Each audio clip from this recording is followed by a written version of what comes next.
नमो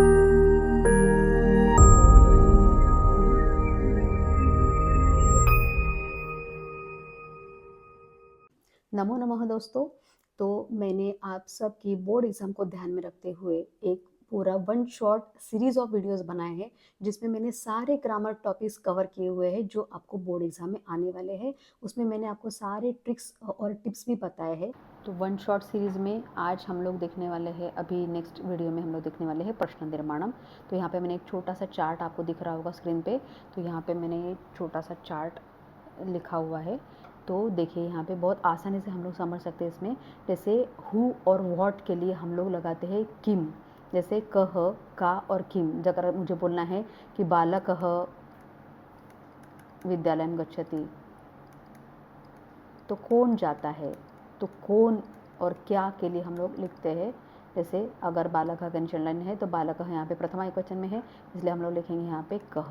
तो कह विद्यालय में गच्छति यानी कौन विद्यालय जाता है। तो कौन, हु या व्हाट के लिए हम लोग यूज़ करते हैं किम, कह, का और किम अर्थ के अनुसार। यानी अभी बालक यहाँ पे पुल्लिंगी है, प्रथमा एकवचन में है, इसलिए हम लोग ने यहाँ पे कह लिखा है।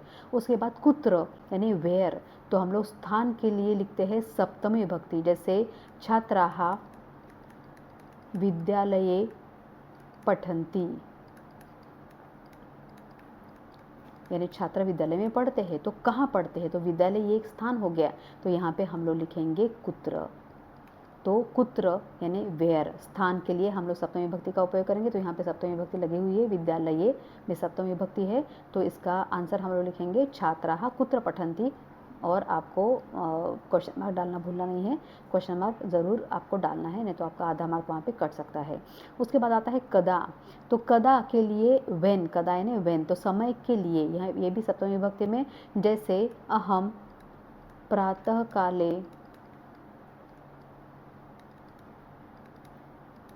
भ्रमणाय गच्छामि, यानी मैं सुबह घूमने के लिए जाती हूँ।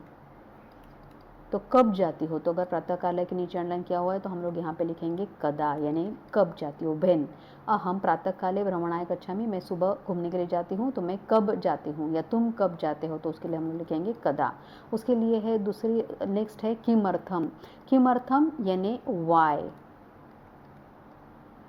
तो कारण के लिए चतुर्थी या तुमुन के अर्थ में हम लोग किमर्थम का उपयोग करते हैं। जैसे बालकाः पठितुम या पठनाय, दोनों हम लोग लिख सकते हैं, पठनाय विद्यालयम गच्छन्ति, यानी पढ़ने के लिए विद्यालय जाते हो। तो किस लिए जाते हैं, तो किस लिए, पठितुम या पठनाय अगर चतुर्थी विभक्ति में आता है तो हम लोग यहाँ पे लिखेंगे यहाँ पे किमर्थम।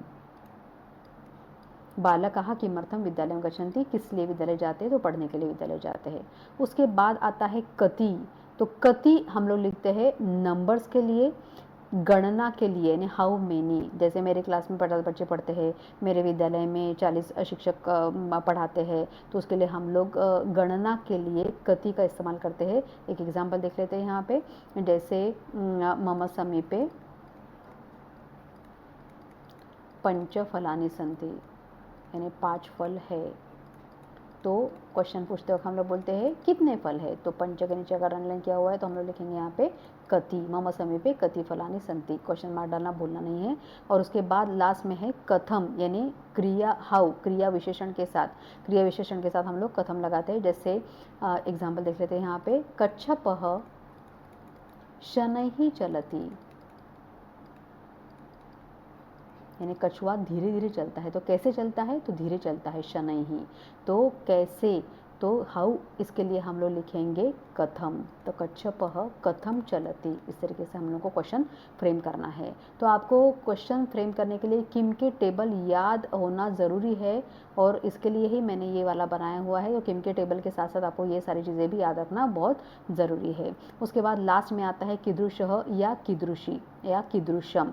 तो पुल्लिंग में कीदृशः, स्त्रीलिंग में कीदृशी और नपुंसकलिंग में कीदृशम, यानी हाउ। तो संज्ञा विशेषण अर्थ के अनुसार हम लोग को इसको लिखना है। जैसे सीता शोभना बालिका अस्ति, अच्छी लड़की है, शोभना बालिका अस्ति।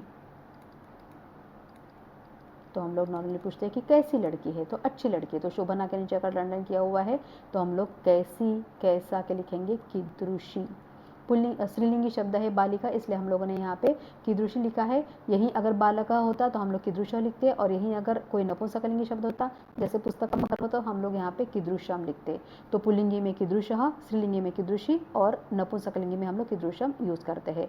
तो इस तरीके से आपको प्रश्न निर्माण का क्वेश्चन जो आपको 5 मार्क के लिए बोर्ड्स में आता है, आपको निग्लेक्ट नहीं करना है और इसको सॉल्व करना बहुत आसान है। आपको किम के टेबल भी याद रखने हैं और उसके अलावा ये सारे वर्ड्स भी आपको याद रखने हैं, और इस तरीके से आपको प्रश्न निर्माण करना होता है। आज के वीडियो में हम लोगों ने इसका ओवरव्यू दिखा है, और अगर आपको इसका डिटेल वीडियो देखना है तो मैंने वो भी अपलोड करके रखा है। मैं डिस्क्रिप्शन में लिंक दे के रख रही हूँ आपको। अगर आपको डिटेल वीडियो देखना है वर्कशीट के साथ सॉल्व किया हुआ तो आप वो भी देख सकते हैं।